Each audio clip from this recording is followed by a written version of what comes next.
Masya Allah, siap. Andaikan bertaubat menyadari kesalahan semudah itu. Aduh, tapi kan gak selalu begitu Ustadz Syam. Benar, benar, Nah, benar, benar. kalau misalkan Mengakui yang susah. ya mengakui yang susah lah qadarullah nih, nauzubillahi min dzalik. Kalau jodoh kita itu menyakiti kita, kasar sama kita, bikin kita sedih, bikin kita stres, bikin kita nangis mulu setiap hari. Apakah itu disebut rejeki? Kan yang namanya rejeki harusnya membuat kita bahagia dan senang. Mohon tausiahnya. Baik, tabik guruku Ustadz Maulana, Ustazah Lulung, Kak Caca Frederika dan seluruh alim ulama yang dimuliakan Allah Subhanahu wa taala. Alhamdulillahi rabbil alamin wassalatu wassalamu ala asyrafil anbiya'i wal mursalin sayyidina Muhammadin wa ala alihi wa sahbihi ajma'in. Asbahna wa asbahal mulku lillahi rabbil alamin. Subhanaka la ilma lana illa ma 'allamtana innaka antal alimul hakim. Sayyidina Umar bin Khattab itu pernah ditanya dan beliau memberikan argumen tentang suatu musibah. Maka Sayyidina Umar bin Khattab mengatakan, ketika saya mendapatkan musibah, ketika saya mendapatkan suatu kecelakaan, maka saya bersyukur kepada Allah Subhanahu wa taala. Kenapa? Karena musibah yang saya hadapi itu adalah musibah duniawi, bukan musibah agama. Artinya apa? Mengambil daripada contoh yang tadi ditanyakan oleh Kak Caca, kalau ada yang dapat beginian, apakah itu masih termasuk rezeki? Kalau itu belum menyangkut tentang agama, maka itu masih termasuk rezeki. Tapi kapan menjadi musibah? Ketika musibah tersebut sudah menyangkut tentang agama. Artinya begini, di zaman yang namanya Imam Al-Ghazali, kalau ada orang yang sakit, itu mereka biasa aja. Ada orang yang tertinggal meninggal anaknya, itu biasa aja. Tapi kapan mereka ditakziahi? Ketika mereka nggak datang ke masjid sholat. Jadi kalau ada saudara mereka yang nggak datang sholat berjamaah ke masjid, itu mereka datang berbondong-bondong habis sholat. Mana saudara kita sini? Oh nggak datang sholat. Ayo kita ke rumahnya. Takziah selama 3 hari. Kenapa? Karena musibahnya sudah menyangkut yang namanya ukhrawi atau musibah agama. Maka kalau ditanyakan apakah pasangan sebagai ujian tetap menjadi rezeki? Tetap menjadi rezeki. Kata baginda Nabi SAW, ajabal li amril mu'min. Suatu yang menakjubkan bagi seorang yang beriman. Jikalau sesuatu yang menimpanya adalah sesuatu yang disukainya, mereka bersyukur.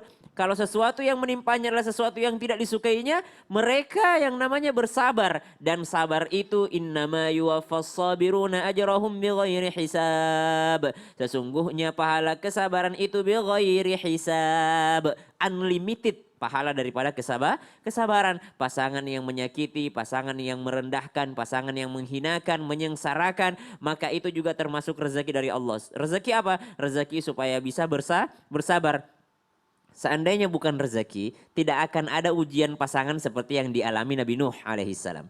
Tidak akan ada ujian pasangan seperti Nabi Lut alaihissalam. Tidak akan ada ujian pasangan seperti Sayyidatina Asia yang harus menghadapi Fir'aun, manusia terburuk yang pernah Allah ciptakan, yang melawan Allah, yang mengaku Tuhan. Tapi ternyata Sayyidatina Asia diberikan oleh Allah Subhanahu wa taala rezeki berupa ujian rumah tangga dari Allah Subhanahu wa taala. Jadi jangan menganggap rezeki itu adalah sesuatu yang mengenakkan saja, tapi sesuatu yang tidak mengenakkan kelihatannya itu bisa menjadi sesuatu yang ajabal li amril mu'min, yang membuat Rasulullah SAW kagum terhadapnya, karena ketika tertimpa musibah pun mereka bisa menjadikannya ladang pahala. Subhanallah, pasangan itu selalu menjadi rezeki bagi seorang manusia tanpa bermaksud menggurui ataupun mengajari. Bukankah Rasulullah SAW dalam sabda beliau dalam riwayat disebutkan bahwasanya ketika seseorang, maaf tanpa bermaksud menggurui, ketika menyentuh tangannya berupa sedekah, ketika yang namanya pulang ke rumahnya berhubungan dengan istrinya, maka itu termasuk daripada pahala. Maka kata sahabat, ya Rasulullah, masa soal yang beginian menjadi ibadah gitu?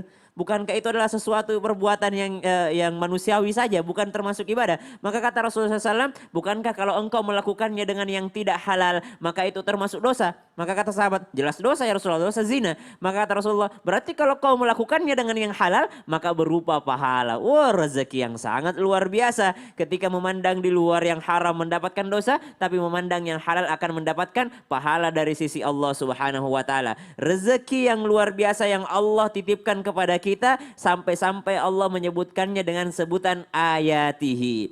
Wa min ayatihi an khalaqalakum min anfusikum azwaja litaskunu ilaiha.